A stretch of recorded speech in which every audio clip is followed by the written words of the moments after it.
볼까?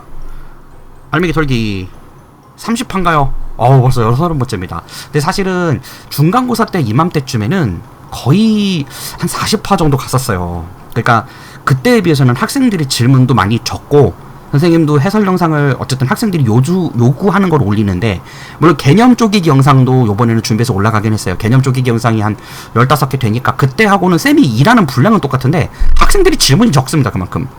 그러니까 잘해서 그런 거냐? 그런 건 아니에요. 하여튼 잡설 거기까지. 학생들이 문제를 많이 못 풉니다. 생각보다. 수행평가 때문에 그런 것도 있어요. 자, 17번 문제고요. 요건 이제 지역학교 기출문제 같은데 함수 관련 해석 문제고요. 굉장히 중요해서 한번 수록해봤습니다.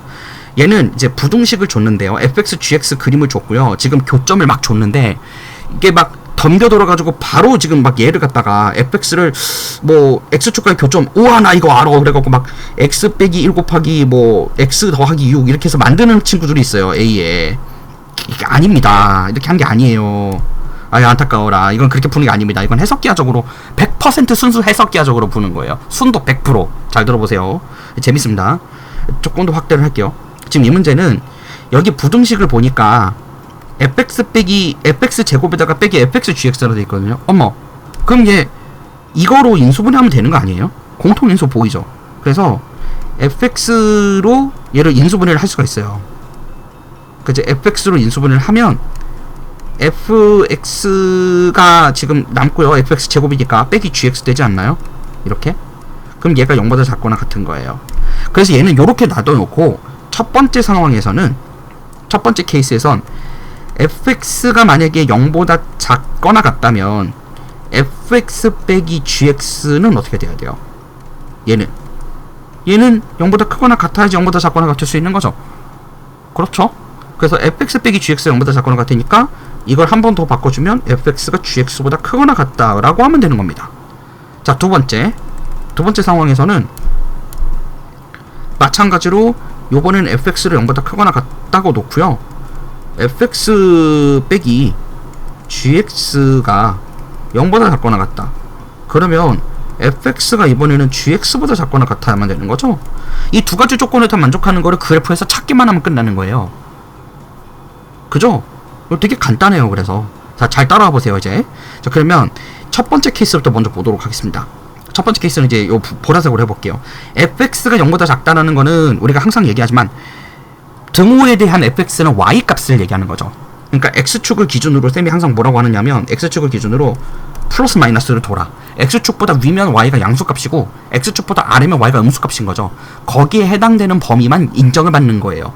그래서 fx부터 먼저 보는데 fx가 0보다 작거나 같은 영역은 여기밖에 없습니다. 그쵸? 자, 그 다음에 fx가 gx보다 요 영역 안에서만 바라봤을 때 크거나 같은 거 봐야 돼요. 자, 그렇다면은 자, 여기서 이 마이너스 6부터 해가지고요 1까지의 범위에서만 봐야 되는데 요 경계 영역 밖만 봐야 되는 거지. 거기에서 보라색하고 연결될 수 있는 게 누굴까? 주황색 해야겠다. 자, 그러면 여기에서 지금 fx가 gx보다 크거나 같다라는 건 뭘 말하는 거죠? y 값으로 크거나 같은 걸 말하는 거예요. 여기 보면 지금 이 아래쪽 영역 여기 볼까요? 여기 부분은 지금 어떻게 된 거죠? 같은 x 좌표에 대해서 gx가 fx보다 큰 거 보여요? 그죠? gx의 y 값이 fx보다 크죠? 그러니까 이런 영역은 포함하면 안 된다는 거예요. 그쵸? 그런 걸 알 수 있죠. 그러니까 이런 식으로 답을 찾아줘야 되는 거기 때문에 fx가 gx보다 큰 영역이라는 건 어디밖에 없느냐면 여기밖에 없습니다. 여기 영역이에요. 근데 지금 문제는 뭐냐면 보라색 안쪽 영역이 아니라 바깥쪽 영역만 봐야 되는 거죠. 그래서 요 가운데는 안쪽은 지금 인정받지 못하는 거고요. 여기만 인정받는 거예요. 근데 그것도 여기 딱 x가 3이 되는 구간에서 fx하고 gx가 같아지고요. 이 3을 넘어가면 gx가 fx보다 커지죠. 그쵸? 확인했어요 방금. 그러니까 안 되는 거예요. 그럼 여기 값을 확인해 보면은 x가 어디를 지나가느냐, fx가 1부터 3까지를 지나가는 걸 알 수가 있어요. 요 구간인 거죠. 그래서 여기 구간은 그러므로 x가 1보다 크거나 같으면서 3보다 작거나 같은 구간밖에 안 되는 걸 알 수 있습니다. 자, 됐죠? 자, 이제 두 번째 상황 볼게요. 두 번째 상황은 지금 얘는 이제 fx가 0보다 크거나 같은 거니까 fx가 0보다 크거나 같은 건 반대 상황은 요 안쪽밖에 안 돼요. 이제 반대로. 근데 동시에 fx가 gx보다 작거나 같아야 되니까 뒤집어지는 거죠. gx가 커야 돼요. 오레니? 그게 어디죠? 자, 여기 지금 약간 눈속임인데 gx에 해당하는 그래프는 이 위쪽까지 계속 연장선으로 올라가죠. 자, 이때 모든 세로 방향으로 봐야 되는 거죠. 모든 지금 이 gx가 fx보다 요 마이너스 4까지는 지금 gx가 내려오죠. 내려오고 fx는 커지는데 여전히 gx가 fx 값에 비해서 큽니다. 그 조건을 만족하는 거죠 지금. 근데 어디까지만? 요 마이너스 6부터 마이너스 4 범위까지만 인정되는 거예요. 왜냐면 마이너스 4에서 x가 마이너스 4였었을 때 gx하고 fx가 같아지거든요. y값이. 그쵸? 그 이후부터는 fx가 gx보다 커져요. 그래서 얘는 fx가 마이너스 6부터 마이너스 4까지만 인정되는 겁니다. 그래서 6, 5, 4, 1, 2, 3 6개가 되는 겁니다. 알겠죠?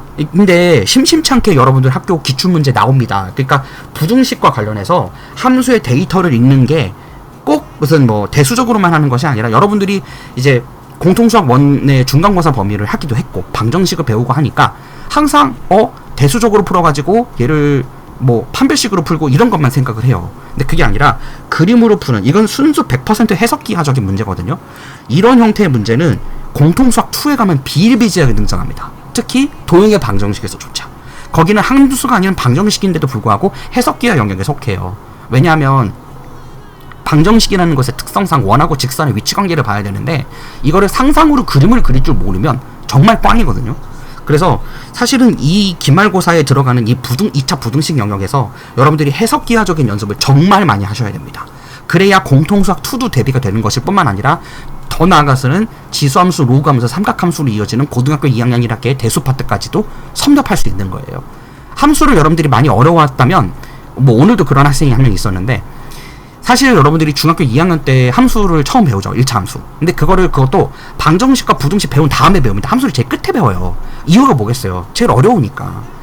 이게 방정식과 부등식과 함수가 3대장인데 대수에서 조금 코멘트를 짧게 하자면 제일 진입장벽이 높은 게 함수고요. 제일 문제 풀기 쉬운 것도 함수입니다. 동시에. 부등식이나 방정식은 진입장벽이 높지는 않아요.